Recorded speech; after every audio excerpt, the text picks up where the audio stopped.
नमस्ते दोस्तों। तो आइए शुरू करते हैं मुंशी प्रेमचंद के उपन्यास गबन का चौथा भाग। रमा के परिचितों में एक रमेश बाबू म्यूनिसिपल बोर्ड में हेड क्लर्क थे। उम्र तो 40 के ऊपर थी, पर थे बड़े रईस। शतरंज खेलने बैठ जाते तो सवेरा कर देते, दफ्तर भी भूल जाते। ना आगे नाथ ना पीछे पगाहा।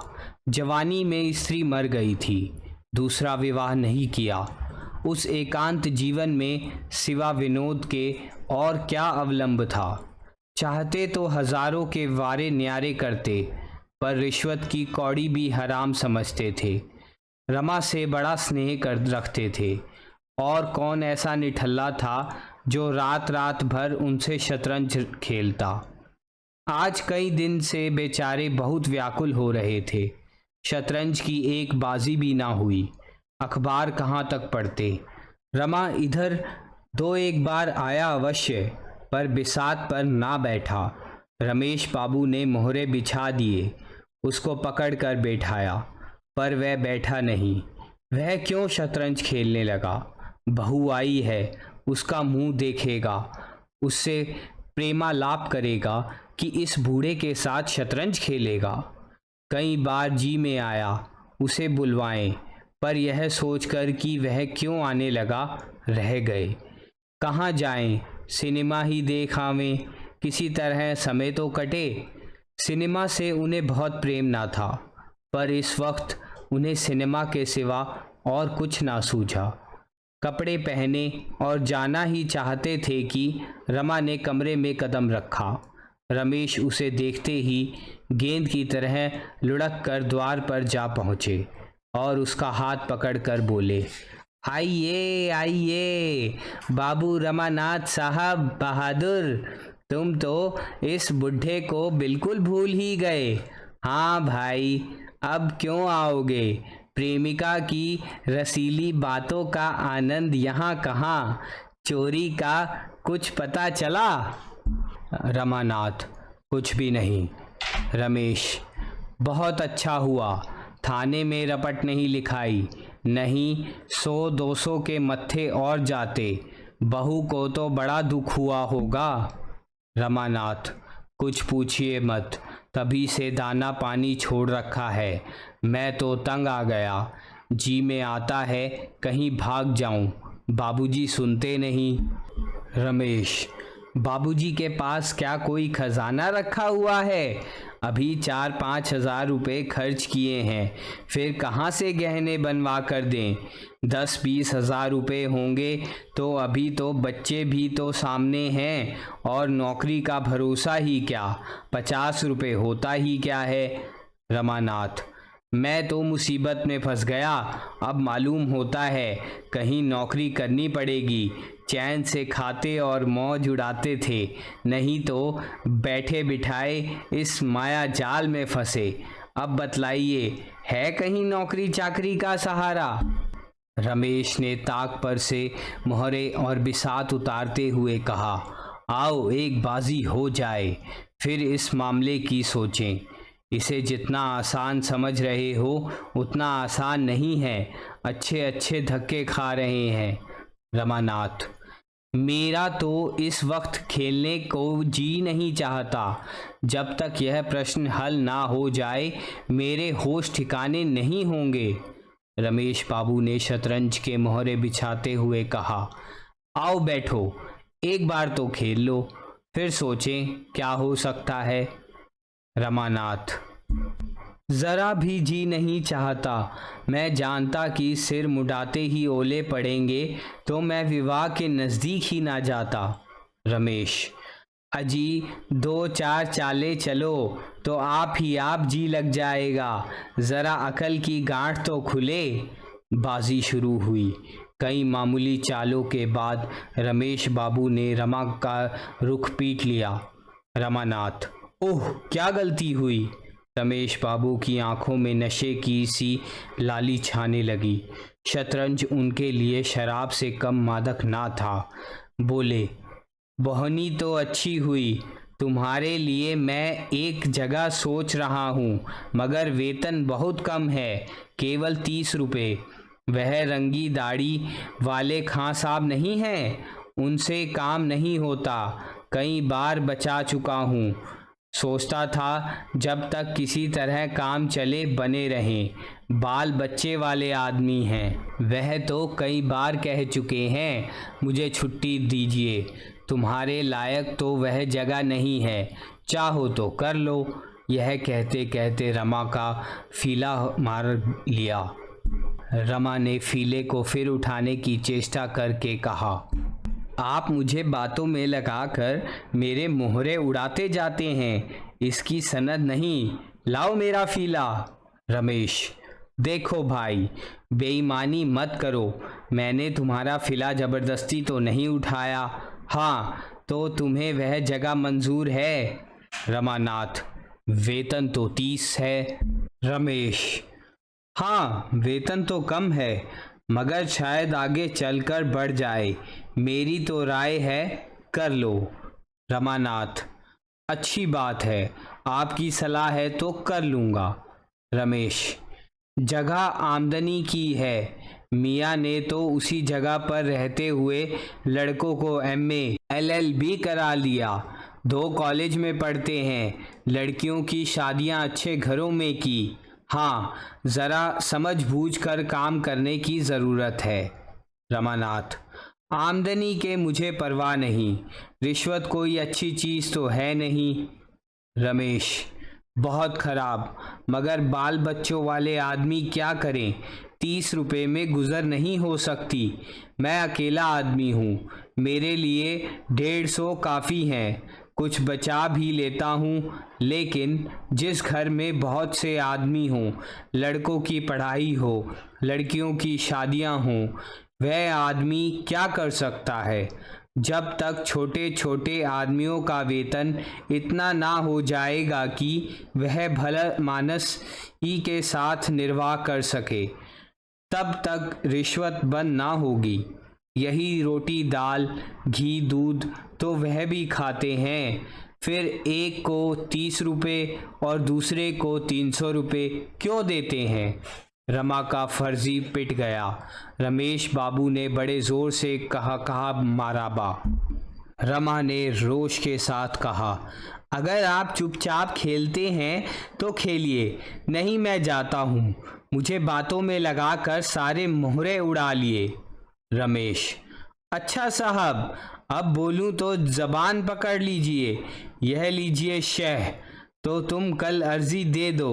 उम्मीद तो है तुम्हें यह जगह मिल जाएगी, मगर जिस दिन जगह मिले मेरे साथ रात भर खेलना होगा।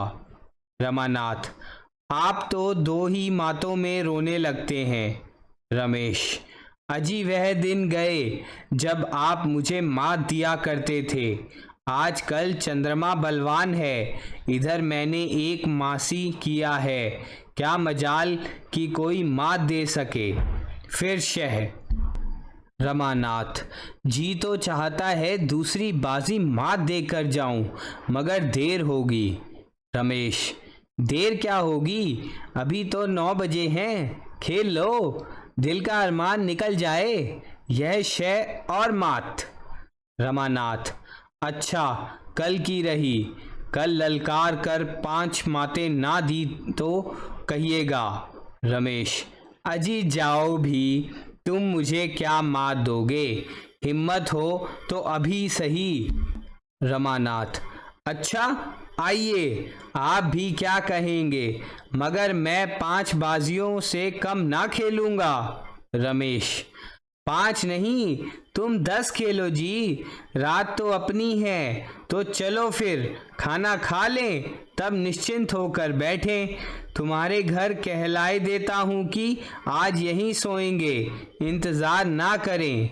दोनों ने भोजन किया और फिर शतरंज पर बैठे। पहली बाजी में 11 बज गए, रमेश बाबू की जीत रही। दूसरी बाजी भी उन्हीं के हाथ रही।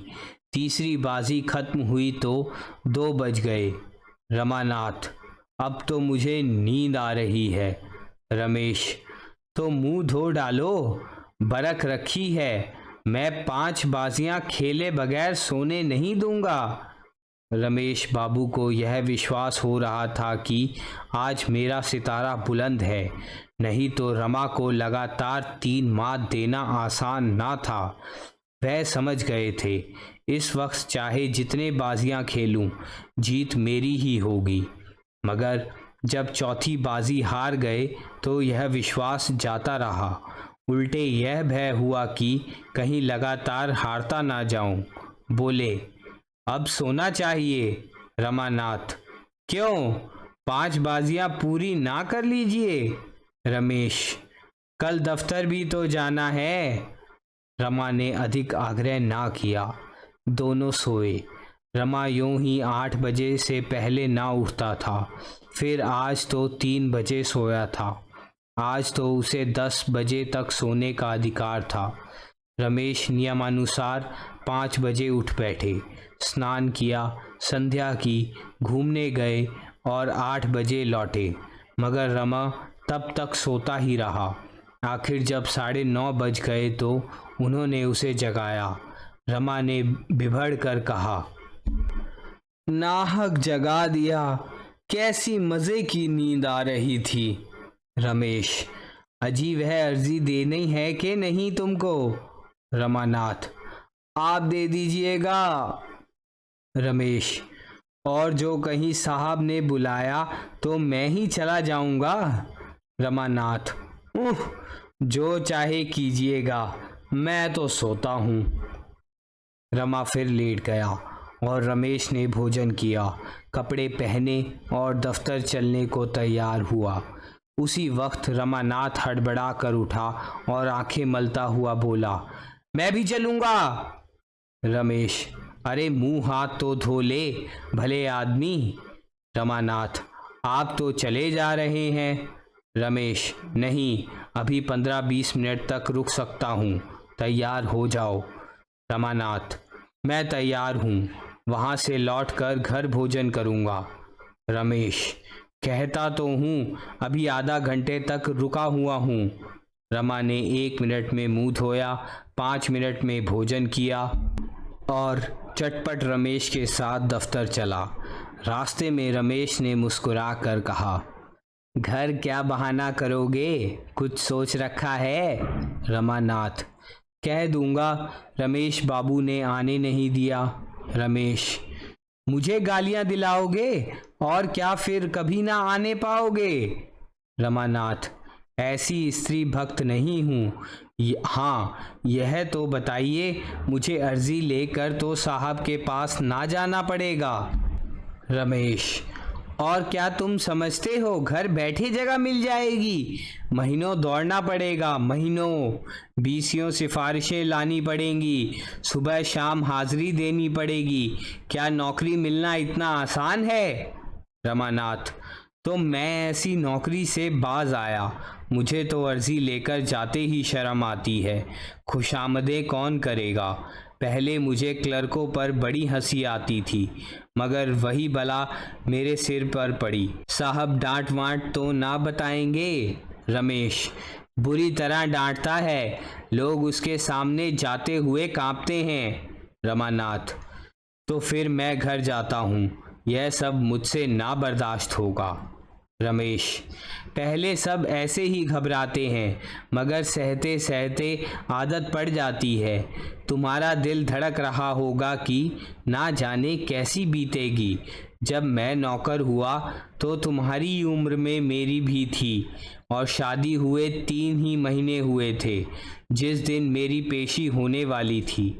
ऐसा घबराया हुआ था मानो फांसी पाने जा रहा हूँ, मगर तुम्हें डरने का कोई कारण नहीं, मैं सब ठीक कर दूंगा। रमानाथ, आपको तो 20-22 साल नौकरी करते हो गए होंगे। रमेश, पूरे 25 हो गए साहब। 20 बरस तो स्त्री को देहांत हुए हो गए, 10 रुपए पर नौकर हुआ था। रमानाथ, आपने दूसरी शादी क्यों नहीं की? तब तो आपकी उम्र 25 से ज़्यादा ना रही होगी।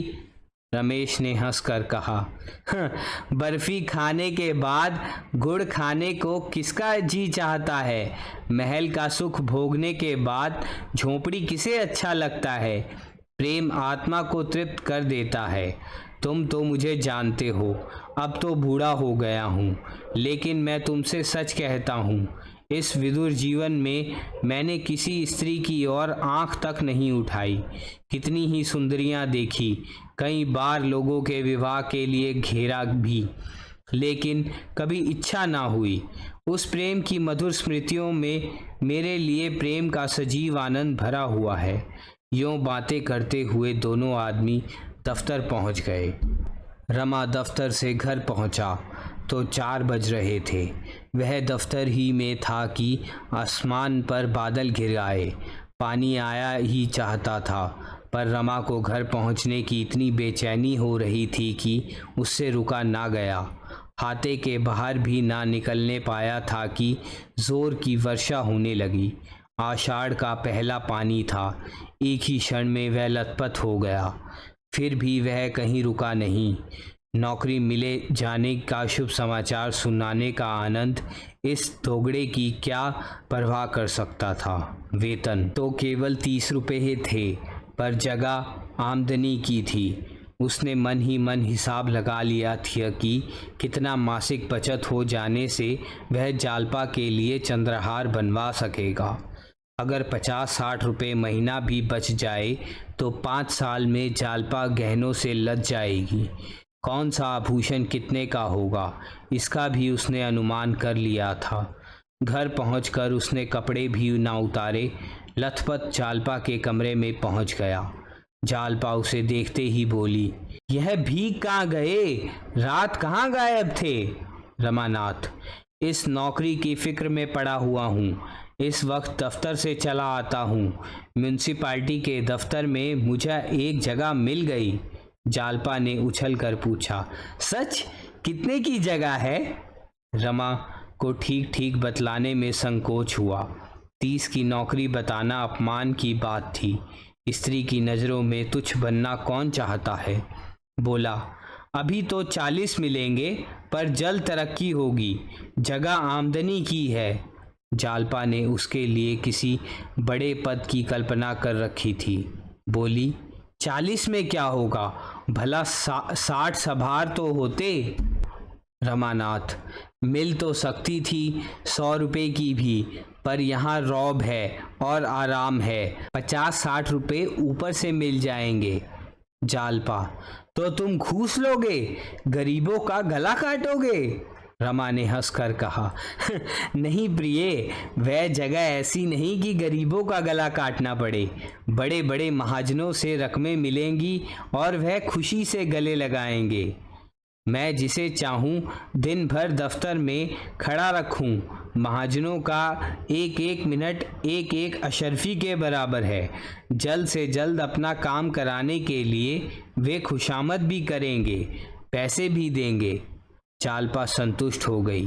बोली, हाँ तब ठीक है, गरीबों का काम यूं ही कर देना। रमानाथ, वह तो करूँगा ही। जालपा, अभी अम्मा जी से तो नहीं कहा, जाकर कह आओ। मुझे तो सबसे बड़ी खुशी यही है कि अब मालूम होगा कि यहाँ मेरा भी कोई अधिकार है।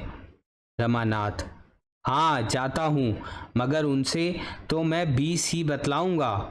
जालपा ने उल्लासित होकर कहा, हाँ जी, बल्कि 15 ही कहना।